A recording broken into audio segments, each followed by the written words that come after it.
Olá, queridos alunos, sejam bem-vindos a esta aula do seminário, onde abordaremos os capítulos 41 e 42 de Doutrina e Convênios. No capítulo 41, vamos ver que o Senhor se deleita em abençoar aqueles que o ouvem. Vamos começar fazendo um teste que se chama Qual seu nível de confiança?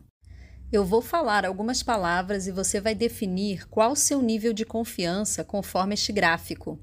Vamos lá? Seus amigos, seus pais, seus professores, as notícias da TV, o profeta vivo, as escrituras, as promessas do Senhor. Agora, usem a escala para classificar sua confiança na seguinte declaração: o Senhor nos abençoará se ouvirmos e obedecermos a Ele. Você sente confiança nesta declaração ou não?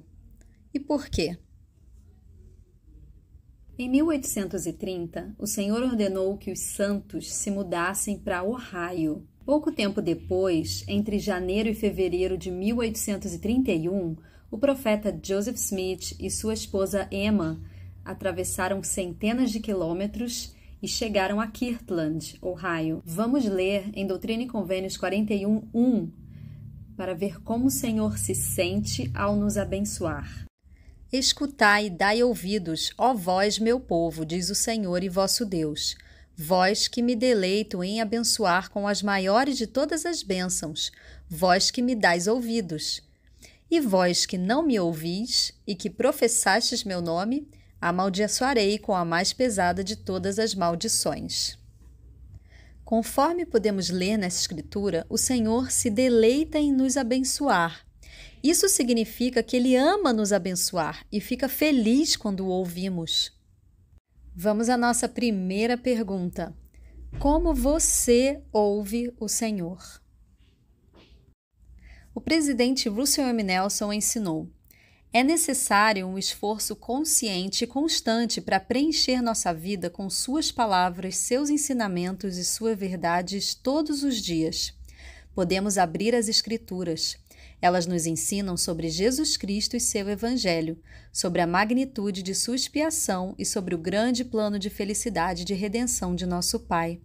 Ao nos banquetearmos com as palavras de Cristo diariamente, as palavras de Cristo nos dirão como podemos reagir às dificuldades que nunca imaginamos que enfrentaríamos. Também podemos ouvir o Senhor no templo. A casa do Senhor é uma casa de aprendizado. Lá o Senhor nos ensina a sua própria maneira. Podemos ouvir o Senhor ao obedecermos às suas palavras, palavras dos profetas, videntes e reveladores. Os apóstolos ordenados de Jesus Cristo sempre prestam testemunho dele. Eles apontam o caminho à medida que seguimos no angustiante labirinto de nossa experiência mortal. Vamos ver um vídeo do Elder Stevenson nos contando como ele ouve ao Senhor. As a young boy, I was hiking in the mountains with my father. He was hiking on the trail, and I was off the trail jumping from rock to rock. And as I was just about to jump onto a large rock, actually climbing up the rock, my father grabbed the back of my belt and pulled me away and says, "Gary, don't climb on that rock right now." And I said, "Okay," a little bit surprised. And so I fell in behind him as we walked up the trail. And as we did that and we turned around and we looked back down on the rock that I was going to climb. And there, coiled on that rock in the sun, was a large rattlesnake. I said to my dad, "How did you know that that snake was there?" And he said to me, "Gary, what do you know about the Holy Ghost?" And I've learned since then that promptings of the Holy Ghost are going to come to us. And we literally are hearing what the Lord wants us to hear. And I have heard the Holy Ghost warn me. I have felt the Holy Ghost teach me. I have felt peace and comfort from the Holy Ghost. And I have had testimony come to me from the Holy Ghost. And so one of the ways that I hear him is doing all I can to follow the promptings of the Holy Ghost.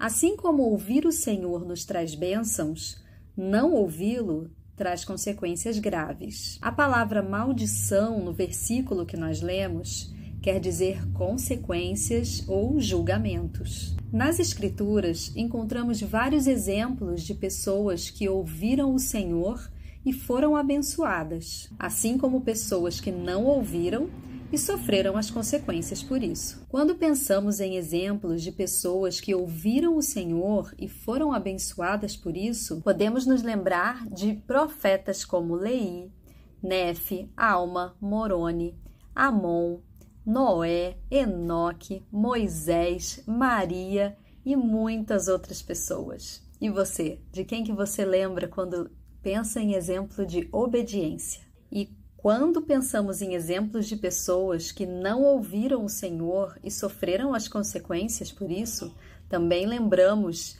de Lamã, Lemuel, Jonas, Saul, Davi, Salomão, entre outros. Continuando no capítulo 41 de Doutrina e Convênios, lá nos versículos de 3 a 5, lemos o seguinte: E pela oração de vossa fé recebereis minha lei, para que saibais como governar minha igreja e como ter todas as coisas em ordem perante mim. E serei vosso governante quando eu vier, e eis que depressa venho, e fareis com que minha lei seja guardada.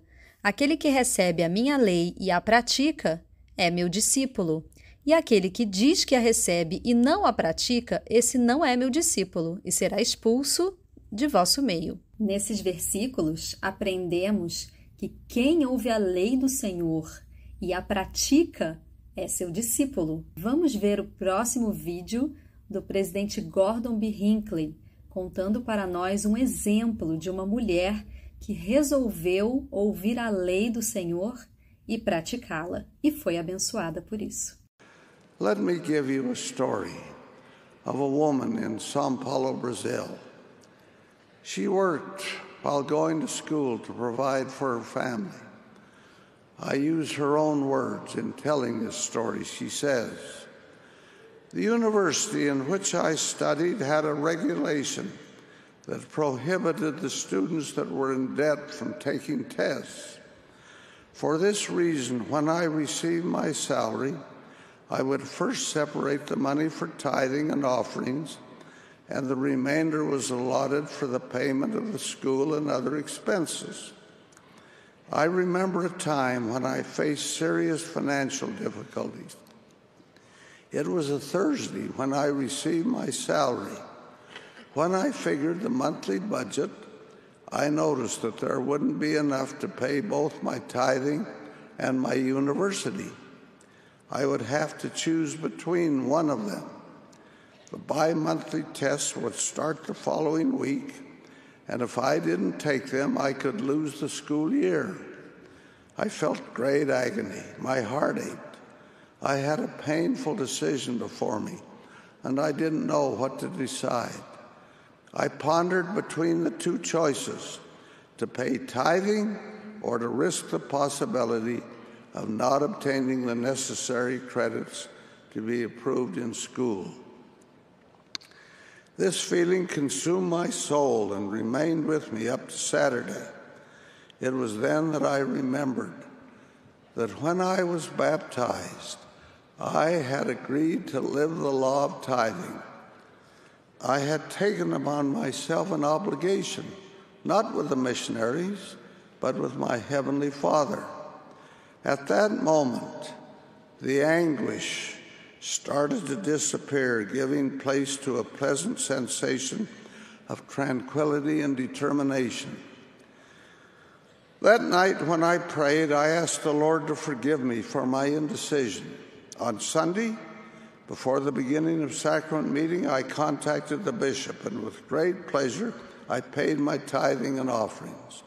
That was a special day. I felt happy and peaceful within myself and with Heavenly Father. The next day, I was in my office. I tried to find a way to be able to take the tests that would begin on Wednesday. The more I thought, the further I felt from a solution. At that time, I worked in an attorney's office, and my employer was the most strict and austere person I had ever met. The working period was ending when my employer approached and gave the last orders of the day. When he had done so, with his briefcase in his hand, he bid farewell. Suddenly he halted, and looking at me, he asked, "How's your college?" I was surprised, and I couldn't believe what I was hearing. The only thing I could answer with a trembling voice was, "Everything's all right." He looked thoughtful at me and bid farewell again. Suddenly the secretary entered the room, saying that I was a very fortunate person. When I asked her why, she simply answered, "The employer has just said that from today on the company is going to pay fully for your college and your books. Before you leave, stop at my desk and inform me of the cost so that tomorrow I can give you the check."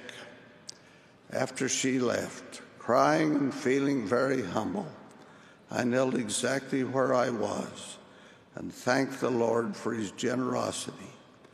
I said to Heavenly Father that he didn't have to bless me so much. I only needed the cost of 1 month's installment, and the tithing I had paid on Sunday was very small compared to the amount I was receiving. During that prayer, the words recorded in Malachi came to my mind. "Prove me now herewith, saith the Lord of hosts, if I will not open you the windows of heaven and pour you out a blessing that there shall not be room enough to receive it." Up to that moment, I had never felt the magnitude of the promise contained in that scripture, and that this commandment was truly a witness of the love that God, our Heavenly Father, gives to his children here on earth.